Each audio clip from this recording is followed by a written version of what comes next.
It's a dynamite drop, baby. You know the names.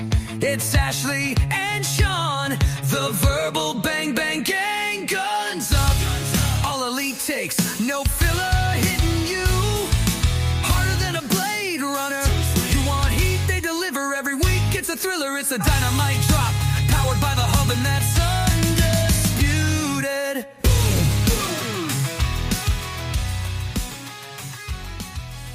Hello, and thank you for joining us on your start of your wrestling weekend right here on the Dynamite Drop, powered by the Hub. Ashley, I know everybody's asked this, what is the Hub? Allow me to explain this to you. The Hub is a collection of wrestling podcasts from wrestling fans and people in the know who enjoy professional wrestling. So we have, on Tuesday mornings, we have Draws Off Raw with Eric B., Randy C., as they cover everything WWE Monday Night Raw. On Wednesday, it's the main show. Huge pop. This past week, Donnie Sevilla, Jimmy Cortez interviewed Shelton freaking Benjamin, the standard of excellence. If you haven't heard that interview, check it back in the archive file of the show, which should be right before ours. Coming on Saturday, tomorrow, Grey Falcon, Brad the Dad, the Smack Daddies, they will be bringing you the penultimate episode before WrestleMania. So, Ashley, we are here live on Friday. We had a great Dynamite, and I gotta say, I was kind of wrong about the ending of Dynasty now, because the start of this show kind of changed course of it, and I think now it makes sense. And honestly, to be honest, it's kind of the tide I've seen online as well. There was a lot of people very upset, obviously, with the ending, but a lot of people were very happy with the explanation coming from the Young Bucks. I myself, I felt a little dumb not seeing it come from that angle, but I do love it. You know, the Young Bucks stepping in their own twisted way of doing what's best for Hangman here. You know, I should have saw it too, and I kind of kicked myself in the butt now that I don't see this. It's like two mob families. There's two mob families in this universe, and now they're trying to make peace with each other.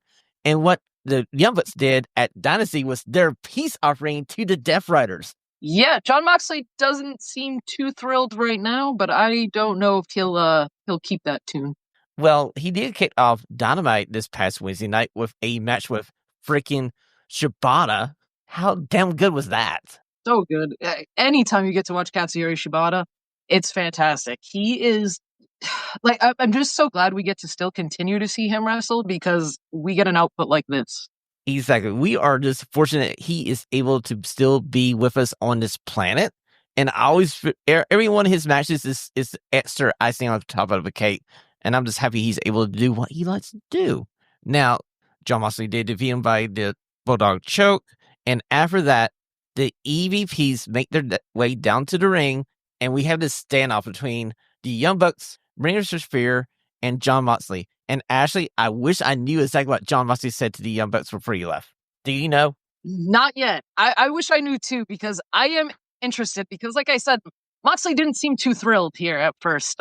He seemed disgusted with the Bucks, to be quite frank. I think the Bucks actually made a pretty enticing pitch for Jon Moxley. Yeah, I got a question for you. Are we seeing the formation of the Elite Death Riders at some point? Oh, we do got a couple of big pay-per-views coming up. I think we might see maybe a combination for, as we were talking about earlier, maybe something like a Blood and Guts. I can see these two mob families trying to join forces and hustle takeover at AEW. Now, the Young Bucks also said why they swerved over Swerve Strickland was because their buddy Hangman doesn't want Swerve to be the champion. And I got a feeling, Ashley, they're trying to bring Hangman back into the family. Yeah, the last we saw Hangman and the Bucks were sort of using Hangman and his anger to kind of target their enemies and stuff. They weren't really so much interested in how Hangman felt about things. So it's very interesting to see them try to use this, we care about you, Hangman, as a ploy to sort of draw him back, because they know he loves them. They're friends, that this could work on him. I got a feeling later on the show, I don't think their efforts is worked so far, so they've got a lot to do in a short period of time. Oh, for sure. That's the drawbacks of having chosen to wait a few months here. Well, we did see somebody come down to confront the Young Bucks. It was Kenny freaking Omega. And Kenny Omega is saying he's here to try to save AEW from the Young Bucks, who basically tried to destroy it while he was gone. Yeah, and I like this, like bringing us back to when Kenny was only appearing before his diverticulitis surgery and in recovery and everything like that.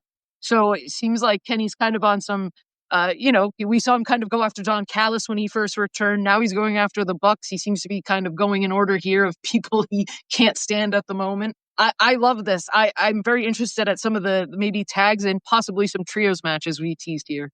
Well, it was interesting to see Okada come down to the ring.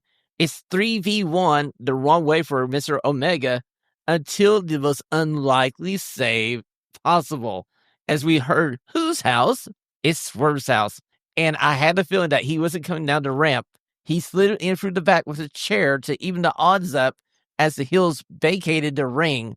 And he had this picture of Kenny Omega, Swerve Strickland looking at each other like, we don't like each other, but we hate them more. Yeah, and very much like a respect, like fist bump after they kind of chase him off, and just the reaction that Swerve got alone. Like this match should be an all timer for AEW. Very true. Now we have Swerve in the ring. Kenny Omega has left the ring, heading back up the ramp when Pac decided to slide in from behind Swerve Strickland to jump start this match, and it gets started. And towards the end of it, we see Pac on the outside favoring his ankle, and PWI reported that Pac was seen leaving the building on crutches, and those they talked to said that they thought it was his ankle. They can't confirm it yet, but we just want to wish Pac a speedy recovery, and this match kind of got cut short as we saw Swerve hit the Swerve Stomp 1, 2, 3 as they were trying to finish up the match and get Pac taken care of. Yeah, a lot of really cool like transitions to open AEW, kind of like one thing right into another, segments into matches that I really enjoyed. And this was a great match up until Pac gets hurt. Like you said, this is super unfortunate, especially with Pac's history of injuries. I'm hoping it's nothing too serious, but going out on crutches doesn't sound too great. We do know that they do have a trios titles match coming up. I don't know if maybe we're looking to just now push the titles off of them if we can get it off quick here, or if Pac is going to be out injured for an extended period of time again. But hopefully it won't be, and he can make it back and get back to defending these titles. Very true. So we go to the back. We see Hangman Adam Page looking for Swerve Strickland because he wants to make sure that Swerve knows that there was no way in hell I was with him at Dynasty. No way in hell. So poor Prince Nana's there to get this grief from Hangman Adam Page. And Prince Nana's trying to go, hey man, I need to tell you something. I've been trying to tell this for a year. And he starts trying to apologize. And Heyman turns around and shuts him down real fast, like, you don't get to do that. Yeah, it's easier to stay angry than forgive, right? So it seems like that's what Hangman is choosing to do for the moment. I loved this. I loved every single segment, interaction, it's passing by of Hangman and Swerve. No different here. I'm very interested to see whether they run into each other this weekend or next week, especially Prince Nana sort of getting involved. I'd love to see kind of a bigger interaction with them. I would say so too. I feel like we are slowly building to what I believe is going to be Bud and Guts at all in Texas, as you're going to have the Elite Death Riders, whatever combination of the Young Bucks and the Death Riders you're going to have, versus the most unlikely team of babyfaces ever in Kenny Omega, Swerve Strickland, Hangman Adam Page, and the poor Soda is the fourth member of that team. Man, there's a few people I think you could plug in there. There's a few people who have beef with these guys. Well, if Cope's back by then, you can add Cope to that group, and that would be a kind of interesting foursome. It would be. So we get this interesting 8-man tag match next, and on the line is $400,000. Ashlee, what do you do with $400,000?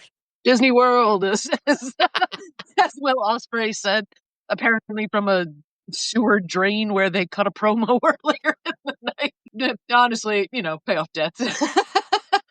I love Mark Bristol's answer because Mark Bristol's answer was like so out of character for him. It's like, I'm going to diversify my portfolio. I'm like, wait a minute. Is this like the $1 Million Man talking for Mark Bristow? Mike Bailey just picking shoes. So the Babyfaces win this match. This match was fast paced. Another showing for Kevin Knight because Kevin Knight gets the pin here, and they are strongly pushing their new acquisition and one Kevin Knight. Yeah, and rightfully so, as we've seen the past few weeks. He's been fantastic, and with AEW's kind of ever-growing list of injuries, it seems like you're gonna have to slide somebody in up here. So we move on to probably my favorite segment of the evening, as we have the Hurt Business celebrating their championship victory. And as soon as they get started, somebody decides to rain on the parade, and it's MJF. His music hits. He comes down to the ring, and he literally stands shoulder to shoulder with Shelton Benjamin as Bobby Lashley is giving him the most evil side eye ever. Bobby Lashley looked like he could have eaten MJF in one bite. He looked so angry the whole time MJF was out there speaking. But I love this, and I continue to love these segments between these guys. MJF trying to, again, like, forcefully weasel his way into the Hurt Syndicate here, being like, oh, I did you guys a favor. Now I'm part of the Hurt Syndicate, and you can do me a favor. Implying that he wants the Hurt Syndicate to come in and help him win the AEW World Heavyweight Championship. Bobby Lashley kind of corrected him. He's like, you didn't get the job done. Yeah, you did hit Big Bill, but what I remember is Big Bill still standing and kind of woozy, so I speared him in half. And he did. And he did. So we get this. They go away from this segment. Later on in the show, we get backstage, and once again, MVP's in the dressing room with the guys, and MJF rolls in. And again, MJF, wrong place, wrong time. MVP gives him some stage advice. And he says, you need to know what your consumer wants. He's telling MJF that Bobby Lashley is Chuck Brisson, who MJF is, and that's a problem because they know that they can't trust him. So he needs to do a good sell job to get Bobby and Shelton on his side so he can get 3 thumbs up. Because we saw in this segment here, Shelton Benjamin didn't waste no time. He had it like this, and he went, nope. Yeah, no, he wasted no time. And this will be definitely interesting because we've seen MJF sort of be able to camouflage his way into situations and kind of weasel his way into things, but we've also seen how he reacts to, like, rejection, especially when he is actually friends with somebody. Like, we saw it, like, how his reaction with Adam Cole's, like, despite how that whole storyline sort of ended, like, his reaction to the betrayal and stuff like that was very severe, and it turned him completely 180. So I don't know if how much further can MJF, take this rejection. We've seen how meaningful that is to him.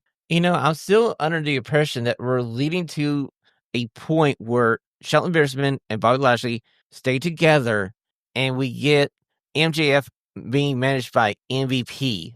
I could see that. Like, MVP, like I said, like, he seems very okay with the idea of MJF joining them, despite also knowing what MJF is like.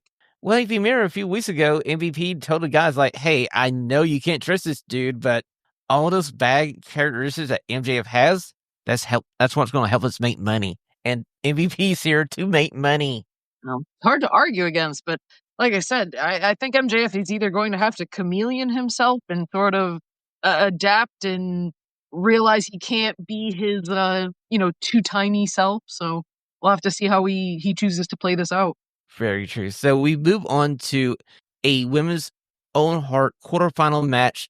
It's Thunder Rosa versus Kris Statlander, a very back and forth match.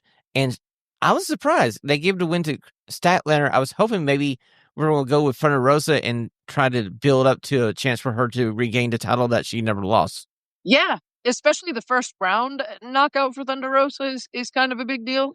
I'm hoping we can kind of move her into something. Like, we've seen a lot of more meaningful women's, matchups and feuds and rivalries and stuff. So I would like to get her back into something. Megan Bain's just freed up. Mariah May's been out a bit. Maybe we can bring her back, get her into something again. I'd love to see some of these women get into something long term. I agree with you, Ashley. I feel like there's so many possibilities here with this AEW women's division. And not too long ago, this was the division that we all were complaining about they weren't doing anything with and didn't have enough talent. Now they have all the talent they need. They just need to start using them more. Yeah, and it's hard to complain. I think they've been doing a pretty good job. Like you said, a little bit more, maybe a few more matches on TV, a few more on a pay-per-view or something. But The storylines have been meaningful. Everything has felt important. The women have been killing it in ring. So it's been fantastic the past few months. Well, this leads us up to the next segment on the show, and probably your favorite segment of the year, as we have the final, possibly final unquotes, edition of the Learning Tree, as Chris Jericho comes out by himself. He calls Brian Keefe and Big Bill down. He's not angry. He's just disappointed in everyone. Yeah. Chris Jericho trying to play on almost like mentally manipulating Big Bill and Brian Keith here. I feel like I'm finally getting my wish. Feels like I'm finally getting a break from Chris Jericho. And hopefully this means we get a turn and a babyface push for Big Bill and possibly Brian Keith as well. I'd love to see it. I think Big Bill's promo was really good too. His counter to Chris Jericho. Well, he basically warned Chris Jericho not to do what he actually did. He shut him down first, going like, I know what you're going to do. You're going to try to play this and blame us for your loss. Don't you dare do it. I'm going to leave. I was wishing that he was going to Bigfoot him into next week. You're not alone, that's for sure. So the segment ends with a tag team of Big Bill and Brian Keefe in the ring as a tick off Chris Jericho that says disappointed, as he's wrecking the Learning Tree set. Now, Ashley, I saw on Craigslist this morning that I can buy the Learning Tree set for a nice price. Do you want it? I'll pass. See that I've mentioned it before, but it is really tough because I don't hate Chris Jericho fundamentally. I just need a break from him. I feel like he's been on TV so often with so many weird gimmicks and stuff and things that started and got cut short, and injuries happened, and things got shuffled and changed, and I think he just needs to take some time off and reset. You give him some time off, I'm sure AEW fans would be more welcoming. True. I'm just hoping we get Big Bill versus Chris Jericho before Jericho takes some time off, because I feel like that would be where I want to launch this babyface Big Bill run. Yeah, for sure. Big Bill needs that that big moment, and I can't wait to see him get it. Well, exactly. You're going to be chanting one more time. One more time. From my house, yes. From your house, yes. Okay, so we're up to the main event. It's the Ops, being Samoa Joe and Hook versus Claudio Castagnoli and Wheeler Yuta. And the end of this match, we see literally everybody getting submitted by the Ops until Jon Moxley and the rest of the Death Riders come down, attack the guys, and we see at the end the babyfaces finally get the upper hand, and a very annoyed, angry Samoa Joe declares that they're after the trio's titles. And if I was the Death Riders, I would not want to piss off Samoan looking for me. Yeah, no. Oh my God. If Samoa Joe ever yelled at me like that, I would bury myself. I think we could have the possibility of a title change here. Like I said earlier, if Pac's injury is legit, maybe we do move the titles to the Ops. I wouldn't be mad about it. I love Samoa Joe. I love Katsuyori Shibata. Hook's been great. He looked good in this match, I thought. And new trios champs for me, that would be a great choice, I think. AEW could finally do something with the trio styles, like have them on TV, have them defended, maybe have the Ops versus the Pentagon or whatever Adam Cole's calling the quote-unquote Undisputed Kingdom now. Yeah. No, I mean, I get it. I want to see Katsuyori Shibata with the belt. I know he had the Ring of Honor Pure title when he first joined, but seeing with some AEW gold, especially, I love this dynamic with him and Hook and Samoa Joe. I wouldn't be upset with this title change. I think the title change is well deserved. I feel like the Ops need some gold around their waist, and now since we know Pac is possibly injured, it makes sense to get those titles off of the Death Riders, because honestly, did the trio titles do anything for the Death Riders, really? I don't think so. And I feel like if we are coming to some sort of a head, like some sort of big blowout, like some sort of big blood and guts moment, or some sort of big tag match with Elite and Death Riders and Hangman and Swerve and Kenny and stuff like that, you move that to the Ops, you lose absolutely nothing. You're not going to affect those matches. You're not going to affect that. And if you lose Pac, this is a very simple, effective way to just move him over quick, and then you can have Pac off TV and move on. Exactly. And when Pac comes back, if it's short, he can rejoin the Death Riders. Or if it's going to be a while, maybe he'll come back and be a new babyface for the singles division. Who knows? So we are debuting a new segment here on a Dynamite Drop. I'm calling it the main event question. It's a question that I'm going to be posting onto the Huge Pop Hub Facebook page. And this week's question: does Tony Khan book for himself, his hardcore fans, or the casual fans? Ashley, which one of these options are you taking? I'd say for the most part, I think he books for himself. I don't think it's the worst thing because I do think a lot of his interests sort of overlap with the sicko fans, if you will. So I don't think there's like too much of a overlap, like too much of an overlap there at point. I mean, but mostly for himself, especially with like we've seen like his kind of like stubbornness to move away from storylines that he sees like maybe not be working out with the feedback he's getting and stuff like that. I think the way he books is the way he wants to book, and he books for himself. He doesn't seem very concerned as much with the outside opinion, at least as much as he did at the beginning, I think. He kind of addressed this at the Scrum after Dynasty, where he's like, he considers the input he gets from like social media and fans and stuff. But you're right. To me, he books for mostly himself. It's like he's created this real life e-fed and he's able to have the bankroll to actually put it on TV. So here's this passion project he has. He's taking care of it. And yes, he's using this to book things that he wants to see. And for a while, it was good. I kind of enjoyed it. But like in the last 6 months to maybe a year, I'm going like, I feel like Tony needs another voice in the room or somebody he can lean on, because I feel like he sometimes can lose a plot in a storyline and run an angle that's a little bit too long. Or sometimes you see a wrestler for a while, and the next thing you know, like, oh, here's one for you. We see Sheeta for like 6 months, and next thing you know, where's Sheeta? She's on the side of the milk carton. Where's Sheeta? True. And absolutely. These are, very real criticisms to have. I see that a lot. We'll see like the start of a storyline. We even talked about Top Flight in the Crew. They started what felt like almost a year ago with this feud, and it felt like it would be on TV for a few weeks, and it's off TV for 2 months, then it's on TV for a couple weeks, and it's gone. Like you said, maybe somebody more of an idea coordinator for him to be like, no, we did this last week, so now we have to, either address it this week or we just mention it in some sort of sense on commentary. Whether it's something small, sometimes continuity is an issue. And definitely well seen. And Sheeta especially, it feels almost especially disrespectful to do that to Sheeta because she's been legitimately the ace of the women's division since the start. And like you said, she comes on in chunks and we don't see her for months on end. Riho is another great option. And look how over Riho is with the AEW fan base. And we see her like once a year, if that anymore. Very true.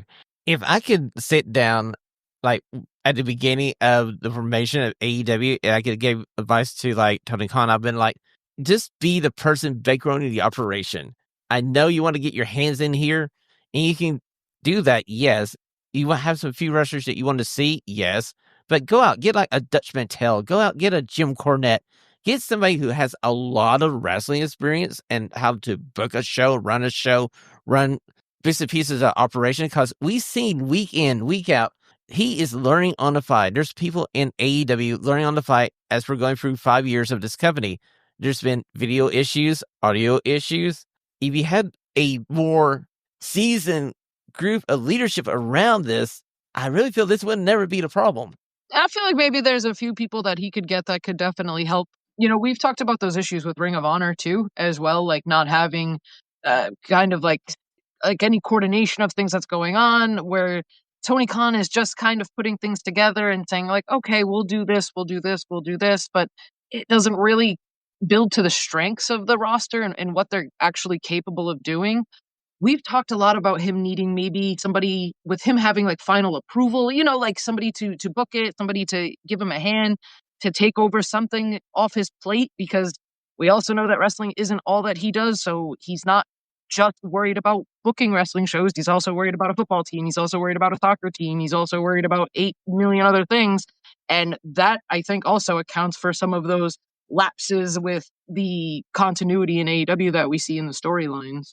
I agree with you. I feel like Tony here needs to it depends on what he sees the future of AEW. Is AEW here to make money? Is it here to grow a fan base?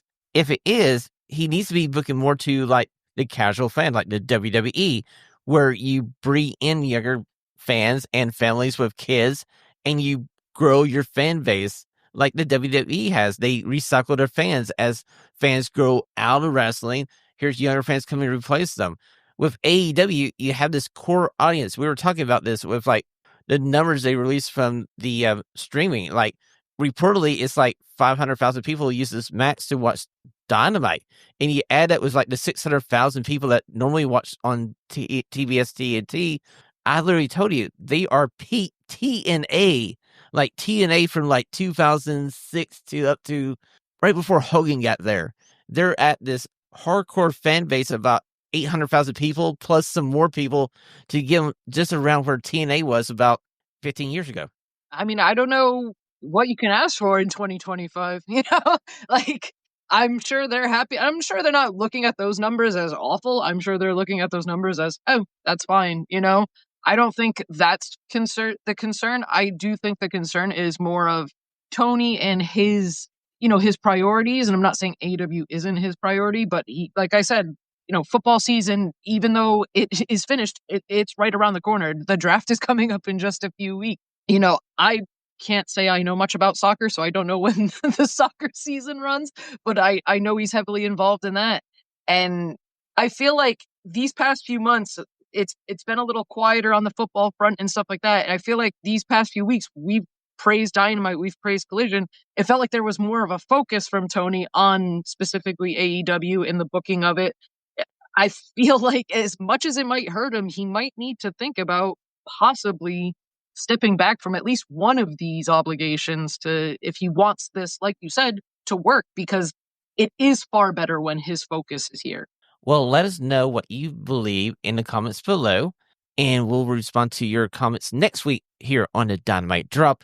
But let's go on to what's on tap, Ashley, because we're going to preview this weekend's AEW Collision.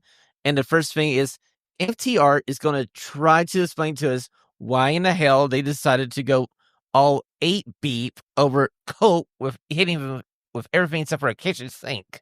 Yeah, and you know who is not going to be about this explanation? One Mr. Tony Schiavone, because he was very unhappy with FTR this past week. So, very interested to see what he has to say in regards to them coming out. You know what would be interesting is if FTR hit a shatter machine on Tony Schiavone. No, don't touch my goat. Hey, if you're going to go down this hill road, why not go full force and take forward Tony Schiavone and go like, eat this, Tony. No, that's true. It would be a massive heel move. And pretty tough to top up once you've done that to Cope. So true. So we do have a match coming up. As we saw at Dynasty, the 5-tool player, the pride of professional wrestling, Anthony Bones, make his return. But on Collision, he's going to face off against Blake Christian. This is going to be a fine match. This is going to be a dang good match. Yeah, definitely. We've seen Blake Christian pop up a few times here on AEW television over the past few weeks. And like I said, for the Dynasty review, very excited to see what this direction for Bones is about to be. I do believe Bones is going to get the victory here as we're building the Anthony Bones single run. So Blake Christian is going to give a fine effort here, but this is Anthony Bones' match to win. Now we go to the men's quarterfinal of the Owen Hart Cup, and get your popcorn ready because we're getting Brody freaking King versus Tatesha. Hook it to our veins, people. Hook it to our veins. This is one of those For the Sickos matches, and then it's me. Hi, I'm Sicko. I am ready for this. This is gonna be the match of the night. I'm calling it. These two guys are fantastic, and they're gonna beat the hell out of each other. Oh, you're gonna call this match of the night? I may beg to differ. There might be another match that you're going to say is better, but this match is going to be freaking good. And the story here is that there's a possibility at the end of the Owen Hart men's tournament, Kyle Fletcher could face Tatesha, and Don Callis doesn't want no part of it. Really? Who says no to that final, though? I really feel like Don Callis is the only one who doesn't want it. I feel like everybody else wants to see this match. Yeah. Again, we can all say Don Callis is wrong. Okay, so this is the match I feel like you may believe next week was the match of the night, as we have Athena versus Hardy Cameron in the Women Owen Hart's quarterfinal match. And the winner of this match faces Mercedes Moné, not at a pay-per-view or anything, next week on Dynamite. Yeah, no, honestly, you're right. This could be match of the night too. Very excited for this one. This run of Athena on AEW TV is exactly what I wanted. Like, I don't know, a year ago, but I'll take it now. It's fine. Harley Cameron, just put her on TV in any capacity. It's fine.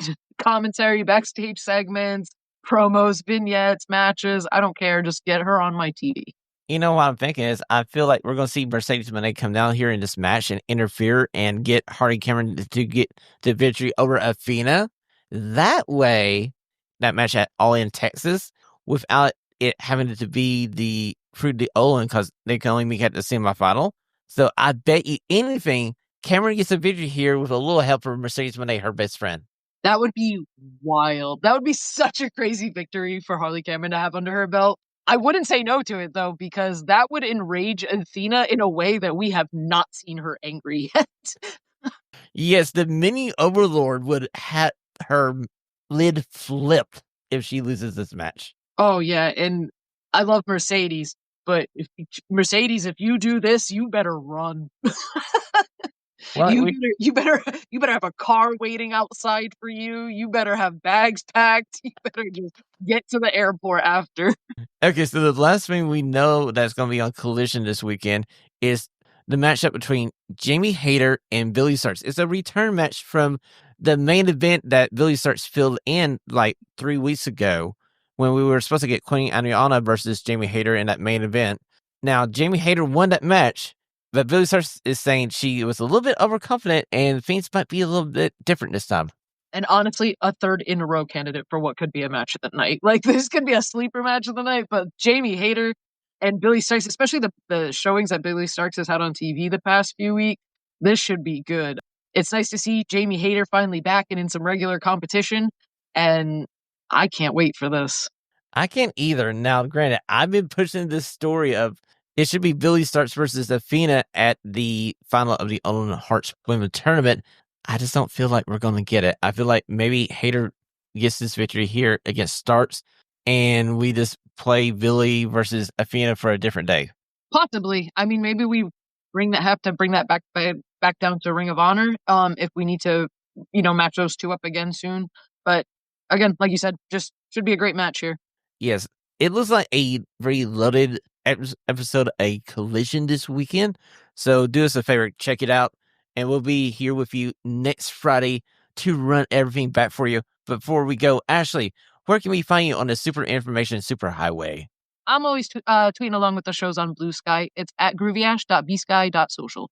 And of course, you can follow this show on Twitter, Instagram, and our YouTube page is the Dynamite Drop. Drop us a line. You can drop us a line at dynamitegdrop@gmail.com. This tells how you like the show, what you want to see different. And do us a favor, check out the rest of the Hub. Up next on the Hub is going to be your Smack Daddies, Greg, Father Fathom, Brad the Dad, as they review what happened on the episode of SmackDown coming to you this Saturday.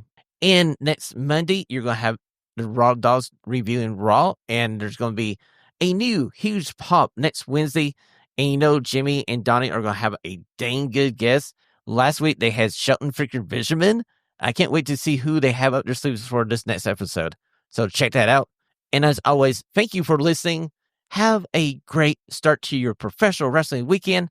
And as always, Ashlee, guns up.